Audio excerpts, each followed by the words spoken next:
In the past, my focus was mainly on the economic side of things. But that was always in the context of basically how the world works, which is run by the imperialist powers. So the politics was never far from that. But obviously, with events of recent years, it makes a lot more sense to give a direct focus on the more political dimensions of what's going on. So, yeah, so that's what I'm doing. Well, they would certainly like to break the links between China and Russia. What they, of course, ignore, because they live in their own bubble, is how all of their actions have driven China and Russia much closer together. And that's shown up in all kinds of ways, all sorts of large policy statements from both China and Russia, pretty much having a similar point of view on the way the world should work. Lots of cooperation in the BRICS set up, Shanghai Cooperation Organization, and greatly increasing trade between the two countries.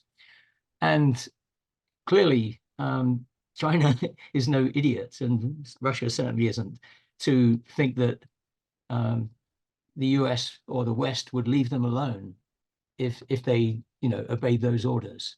It's more a case of how can we try and isolate Russia and attack Russia, and then China is next. And that's a pretty evident agenda that they have. So it's bound to fail. I think the only issue which comes out is that in the last few years, especially, even before actually the outbreak of the war in Ukraine, Russia have been giving a far more overt political program to oppose the Western domination of more or less everything everywhere. And China was far more in the background, really, not, how can I put it? Not kind of bringing to the fore differences and where they stood. Essentially, they wanted more time, and probably still want more time, to develop their own economy, and that's the key issue. But what we've seen, and again, these are things that probably the Western political leaders don't even read. That China's had long, detailed attacks on Western policy, and showing up the hypocrisy and everything else that's been going on in recent years.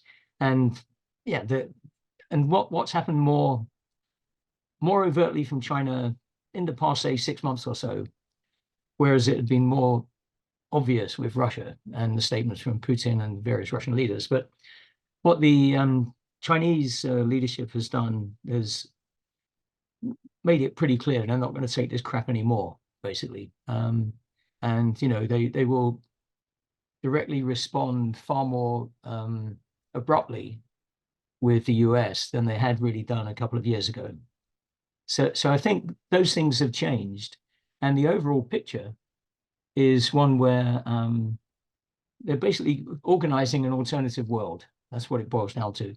And in that, they're not, as they both would say, both China and Russia, they both would say, we're not setting up the West as an enemy, but we're going to build a system where countries can cooperate and treat each other with respect. Back in 2010, the US dollar dominated more than 80% of all China's transactions. All Chinese banks, if they're buying and selling currency from the point of view of trade or investment or anything, more than 80% of their transactions were based on US dollars. That 80% has now dropped to 43%, still a lot, but far, far less. And the Chinese renminbi, which was, next to nothing back in 2010, only a couple of percent, is now 53%. So that's just one, if you like, quantitative indication of what's going on. And similarly with trade, it's true that, say, Western Europe and the US are important markets for China. It'd be silly to deny that. But the percentage has been decreasing fairly steadily in recent years. In a way, you would expect that if you have a load of sanctions, then you're going to be exporting, importing less.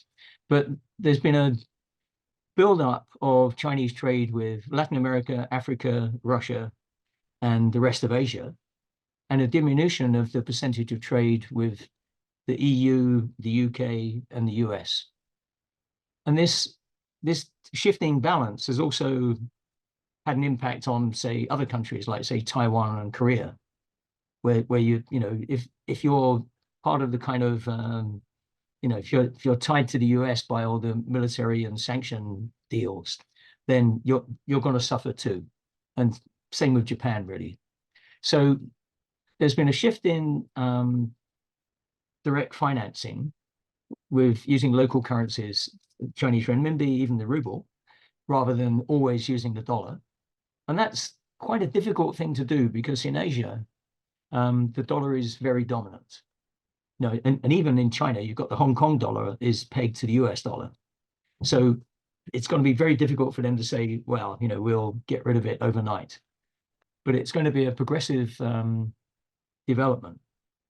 And on the trade side, it almost happens automatically and pushed even further than maybe they would like, that there's more trade relationships developing with what used to be called the third world, or poorer countries, or basically countries outside the Western system. And, as is clear, China has many excellent relations among different African countries with many investment projects, telecoms, roads, and infrastructure, power plants, everything like this. And yeah, it's just basically developing in a way. It's kind of funny, the way that usual kind of global economic statistics are released and counted tends to miss out quite a lot of these things. So, for example, even if you take, say, on currency, many people would cite the SWIFT data, which is based in Belgium and is the biggest messaging system for bank transactions. So it's definitely the biggest one in the world. But on the SWIFT data, it would look like the Chinese renminbi is nowhere. It's just a couple of percent of the total, few percent. But the fact is that China's got its own messaging system. Russia has its own messaging system for these transactions. And they're busy developing independent ones in India and in other countries to get around SWIFT, because they know full well that, you too could be on the chopping block anytime you step out of the rules that the West has imposed. So there's a whole bunch of these things which are not counted properly in these global surveys, but are going on and are definitely developing and becoming much bigger. Short answer is no in practice, but what they will do and what they have done is all kinds of one-dimensional things, which a mixture of political provocation and just, being foolish, essentially. So, they pretty much joined in the TikTok banning or restrictions. They joined in the anti-Huawei mobile phones and telecom systems, and they've paid for it already with that. They're having to use far more expensive European systems instead. What you find in practice, but it may not be decisive, is that all European businesses want to do more business with China. And, you even have recently, the benighted Chancellor Scholz taking a plane load of German executives to China. And the big auto companies in Germany have got many deals with China to expand there and do technological cooperation, all these kind of things. So the economic links are beneficial to both sides, for sure. It then comes down to how far they will burn their economic bridges in order to do what they think will save them in terms of economic status and control in the world. For the US, they think they can do it, although even the US, I think, would have great difficulty. And what we've found, for example, is that a lot of Chinese goods go via Mexico into the US rather than directly from China into the US because of the sanctions and everything. In Europe's case, it would be extremely difficult to pull anything like that off. But even if it's economically a really stupid thing to do, frankly, you can't rule it out. in the same way that Europe cutting itself off from Russian energy was economically really stupid. But the way they saw it was that it was far more important as a sign of political unity against a challenger to the Western system or the Western rules that have been laid down, what they're allowed to do, what they're not allowed to do. So they could do stupid things despite the fact that it's economically ridiculous and would be damaging. But there will be business constituencies that would protest. Maybe it would have an impact, but that makes it quite difficult. One maybe an example, pretty much at a tangent. But if you look, say, before the First World War, there were very, very strong business links between Britain and Germany, and British business didn't want a war. Just ridiculous. They had lots of trade with Germany, etc., etc. But when the war was declared, they moved almost like a planned economy to cut links with Germany, and basically time with the war effort. And that's what European businesses would do as well. And their responses now depend upon where they stand, their particular business, what kind of link it has with China, how much they will be damaged, that kind of thing. So that conditions their response at the moment. So you have, for example, Elon Musk of Tesla goes over to China, does a cooperation deal with Baidu on kind of getting artificial intelligence working properly for self-driving cars, that kind of thing.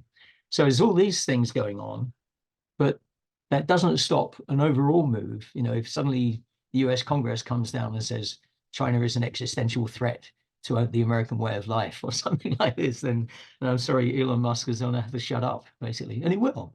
He will shut up.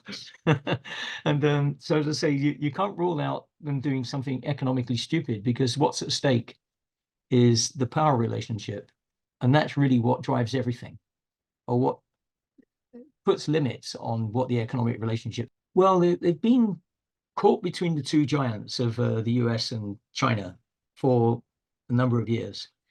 They noticed it especially with technology. I remember going to a conference about 5 or 6 years ago when it was a European Commission sponsored conference, and they were talking about the importance of new technology, what can be done, and all this kind of stuff. And you could see the fear in European officials' eyes about the fact that you had, say, the big tech companies of the US, anything from Amazon to Google and Apple and et cetera, et cetera. And what they could see on the Chinese side was a real build-up there. You had, companies like Tencent and Alibaba, and the growth of more domestic technology things. And Europe had next to nothing. I think they had like Spotify or something like that. And even today, they've only got, they do have companies. It'd be silly to say they've got no leading technological companies. There's ASML in the Netherlands, which makes the extreme ultraviolet machines for making tiny semiconductors. But they've allowed even ASML to screw up its own market by, banning exports to China. So essentially, European policy, I wouldn't entirely say they're slaves to the US. It's more that it's almost like they're buddies of the big bully, and the big bully maintains the system that they benefit from. So they want to keep that system in place in order to make sure that the various privileges that they have in the world economy are not taken away or threatened. So that's kind of why they do it, even though, as I say, economically, it doesn't seem to make a lot of sense what they're doing. And they're in a weak position as well. The economy has been pretty stagnant for a number of years. They've got growing problems of deficits and everything else. And so they're now facing, and politically, they're facing a problem of this is the irony of the whole thing. You would think all of these crises would be perfect opportunity for some radical left-wing movement to get going or something like this. But no, what's happened in Europe is that, reactionary right-wing forces have come to the fore instead. They're the only ones challenging this, kowtowing to US demands, basically. So Europe politically and economically is in a big mess, and I don't think it's easily fixable. Relationships with Russia are pretty much destroyed. Maybe not forever, you can never say forever, but, for the foreseeable future, the next number of years. And, Russia will not easily forgive, well, won't forgive, and the war's not even over yet. It won't forgive all the kind of deception, double dealing, and everything else that's been going on in recent years. Everything from the Minsk agreements from 2014 up to 2022, and obviously with the war since.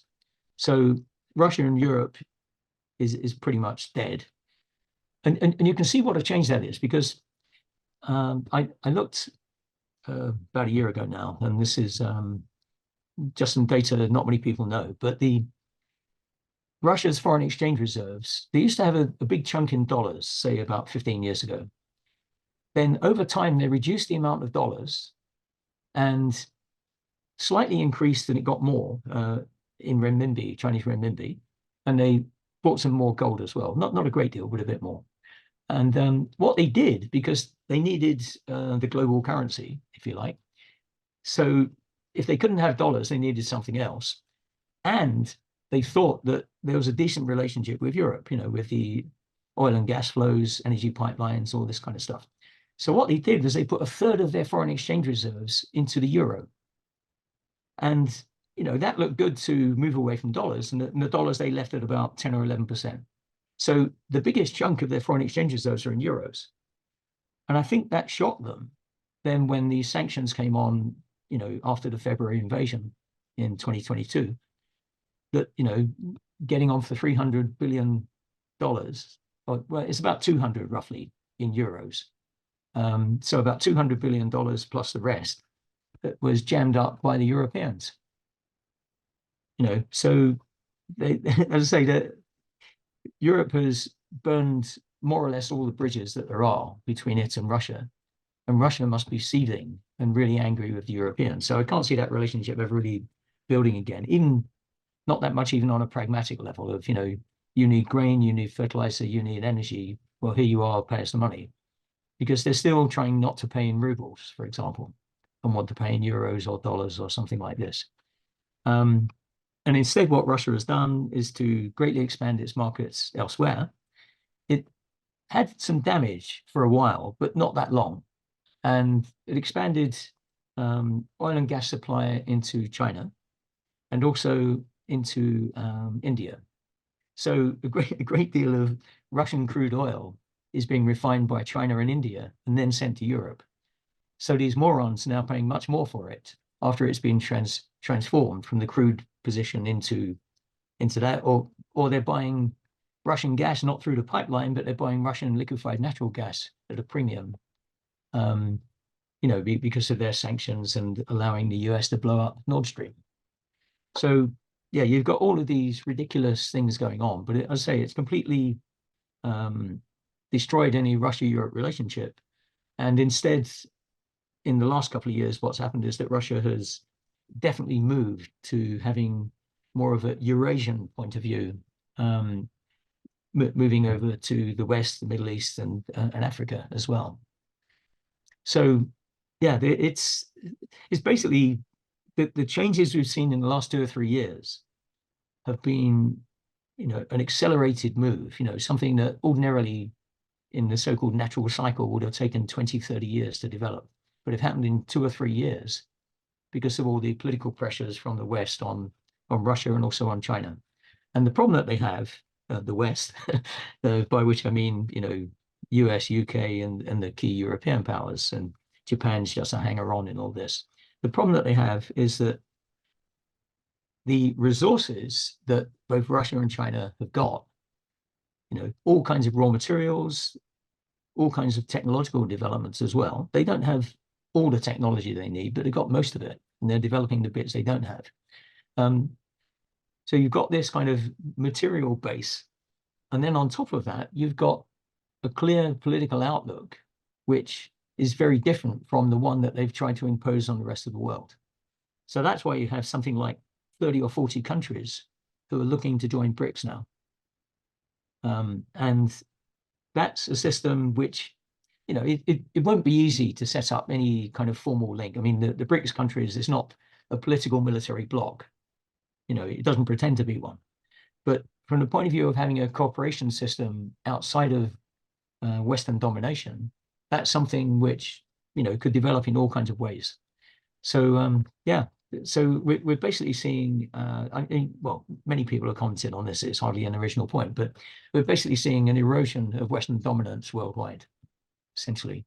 And the West has brought on quite a lot of this themselves.